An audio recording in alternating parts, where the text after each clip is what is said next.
UP board में पढ़ने वाले सभी स्टूडेंट्स, आप सभी का स्वागत है हमारे YouTube channel Pal my knowledge studio में। अगर आपने हमारे चैनल को सब्सक्राइब नहीं किया तो ज़रूर करें, साथ ही नए वीडियोस की नोटिफिकेशन सबसे पहले पाने के लिए इस बेल आइकन को ज़रूर दबाएं। तो आप इस वीडियो में देख रहे हैं class 9th Hindi annual exam 2021 के क्वेश्चन पेपर का सॉल्यूशन। इस वीडियो में हम पहले प्रश्न की चर्चा करेंगे और आपको पहले प्रश्न का उत्तर बताएंगे। पहला प्रश्न यहाँ पर दिया गया है कि निम्नलिखित गद्यांशों में से किसी एक के नीचे दिए गए प्रश्न का उत्तर दीजिए। यहाँ पर दो गद्यांश दिए गए हैं, तो पहले गद्यांश से स्टार्ट करते हैं। तो यहाँ पर सबसे पहले गद्यांश को पढ़ लेते हैं। सब उसे काजू दे जाते, परंतु अस्पताल से लौटकर जब मैंने उसके चूल्हे की सफाई की तो उसमें काजू भरे मिले, जिनसे ज्ञात होता है कि वह उन दिनों अपना प्रिय खाद्य कम खाता रहा। मेरी अस्वस्थता के में वह तकिए पर सिरहाने बैठकर अपने नन्हे नन्हे पंजों से मेरे सिर और बालों को इतने हौले हौले सहलाता रहता कि उसका हटना एक परिचारिका के हटने के समान लगता। अब यहाँ पर सबसे पहले पहला प्रश्न दिया गया है कि उपयुक्त गद्यांश का संदर्भ लिखिए।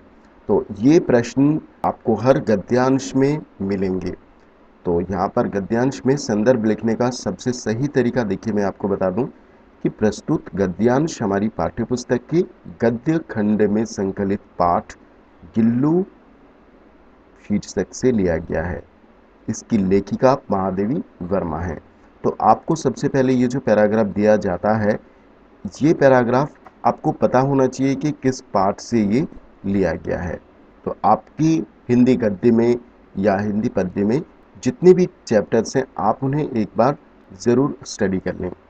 दूसरा प्रश्न, रेखांकित अंश की व्याख्या कीजिए। अब रेखांकित अंश यहाँ पर मेरी अस्वस्थता से लेकर समय समान लगता तक, तो इसकी व्याख्या हमें करनी है, यानी कि विस्तार से बताना है कि इसका क्या तात्पर्य होता है। तो रेखांकित अंश की व्याख्या सबसे पहले आप हेडिंग डाल लें।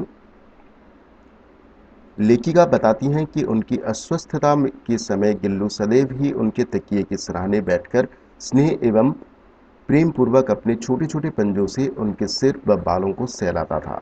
गिल्लू के इस क्रियाकलाप से उन्हें अत्यधिक प्रेम की अनुभूति होती। गिल्लू जब कभी वहां से हटकर कहीं चला जाता तो उन्हें ऐसा प्रतीत होता जैसे कोई सेविका वहां से उठकर चली गई हो। ठीक है, तो इसे आप अपने अकॉर्डिंग भी लिख सकते हो। तीसरा प्रश्न यहाँ पर, किसने व क्यों अपना भोजन खाना कम कर दिया था। तो यहाँ पर गिल्लू की बात हो रही है, तो गिल्लू ने अपना प्रिय भोजन काजू, तो गिल्लू को क्या पसंद था, काजू, और उसने काजू खाना कम इसलिए कर दिया था क्योंकि लेखिका अस्पताल में भर्ती थी और वह उनके वियोग में दुखी एवं उदास था। चौथा प्रश्न था, लेखिका की अस्वस्थता के समय गिल्लू क्या करता था। उत्तर, लेखिका की अस्वस्थता के समय गिल्लू तकिए पर बैठा रहता और अपने कोमल पंजों से लेखिका के बालों व सिर को सहलाता रहता था, जिसके सहलाने से लेखिका को बहुत आत्मीयता का अनुभव होता था। पांचवा प्रश्न क्या था, लेखिका ने किस परिचारिका की बात की है।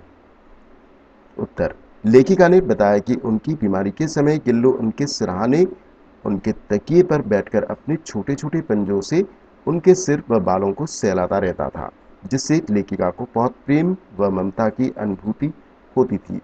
जब कभी वह वहां से उठकर चला जाता था तो उन्हें ऐसा अनुभव होता मानो उनकी सेवा करने वाली सेविका या आया वहां से उठकर चली गई हो, अर्थात वह एक अच्छी परिचारिका के समान उनकी सेवा करता था। इसके आगे ख में दूसरा पैराग्राफ था, इसे भी पढ़ लेते हैं। राजा ने इतना तो अच्छी तरह समझ लिया कि बंदोबस्त में कहीं कोई भूल चूक नहीं है। पिंजरे में दाना पानी तो नहीं था, थी सिर्फ शिक्षा, यानी कि ढेर के ढेर पोथियों के ढेर पन्ने फाड़ फाड़ कर कलम की नोक से तोते के मुंह में घुसेड़े जाते थे। माना गाना तो बंद ही हो गया था, चीखने चिल्लाने के लिए भी कोई गुंजाइश नहीं छोड़ी गई थी। तोते के मुंह ठसाठस भरकर बिल्कुल बंद हो गया था, देखने वालों के रोंगटे खड़े हो जाते। तो ये भी एक गद्यांश है और इस गद्यांश को पढ़कर इन प्रश्नों के उत्तर देख लेते हैं। तो सब पहला प्रश्न यही है कि उपरोक्त गद्यांश का संदर्भ लिखिए। तो सबसे पहले आपको ये पता होना चाहिए कि ये किस पाठ से लिया गया है और ये जो पैराग्राफ है ये किस पाठ में है। ठीक है, तो सबसे पहले आपको ये समझना होगा कि ये किस पाठ से लिया गया है। तो उत्तर में आपको लिखना है कि प्रस्तुत गद्यांश हमारी पाठ्य पुस्तक के खंड गद्य खंड में संकलित पाठ तोता शीर्षक से लिया गया है और इसके लेखक कौन है, रविंद्रनाथ टैगोर। अब यहाँ पर दूसरे प्रश्न में वही रेखांकित अंश की व्याख्या करनी है। तो सबसे पहले आप एक हेडिंग डाल लें, रेखांकित अंश की व्याख्या।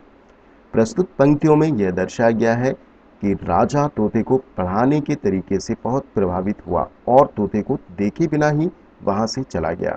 वहीं दूसरी ओर पिंजरे के अंदर तोते के खाने के लिए कोई दाना और पानी नहीं था, केवल शिक्षा के नाम पर पुस्तकें रखी हुई थीं। ढेर सारी पुस्तकों के ढेर सारे पन्ने फाड़ फाड़ कर कलम की नोक में भरकर तोते के मुंह में डाले जा रहे थे। तोते के मुंह में कागज डालने के कारण उसका गाना तो बंद हो गया था, साथ ही उसके चीखने चिल्लाने के लिए भी कोई स्थान नहीं रह गया था। अर्थात तोते का मुंह कागजों से इतना अधिक भर दिया गया था कि उसका स्वर निकलना बंद हो गया था।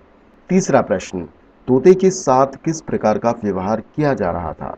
उत्तर, तोते के साथ अत्यंत क्रूर व्यवहार किया जा रहा था। दिखावे के लिए उसे सोने के पिंजरे में रखा गया, जबकि सच्चाई इसके विपरीत थी।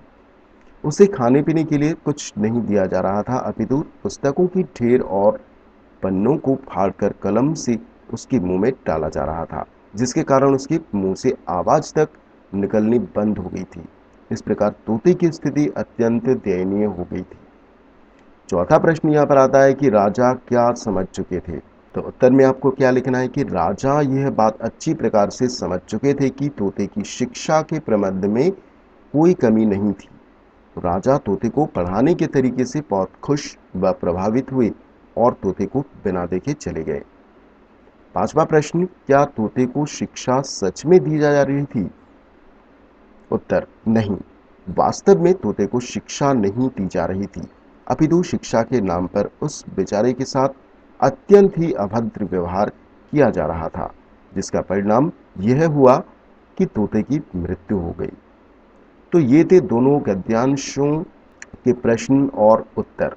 होप आपको अच्छे से समझ आया होगा। अगर आपको ये वीडियो अच्छा लगा तो वीडियो को लाइक, कमेंट और शेयर करें। सो मिलते हैं नेक्स्ट पार्ट में। इस पार्ट में मैंने सिर्फ पहले प्रश्न का ही उत्तर बताया। सो अगर आप इसके बाकी के प्रश्नों का उत्तर जानना चाहते हैं तो आप हमारे चैनल के साथ बने रहें और चैनल को ज़रूर सब्सक्राइब करें। सो मिलते हैं नेक्स्ट पार्ट में। Thank you.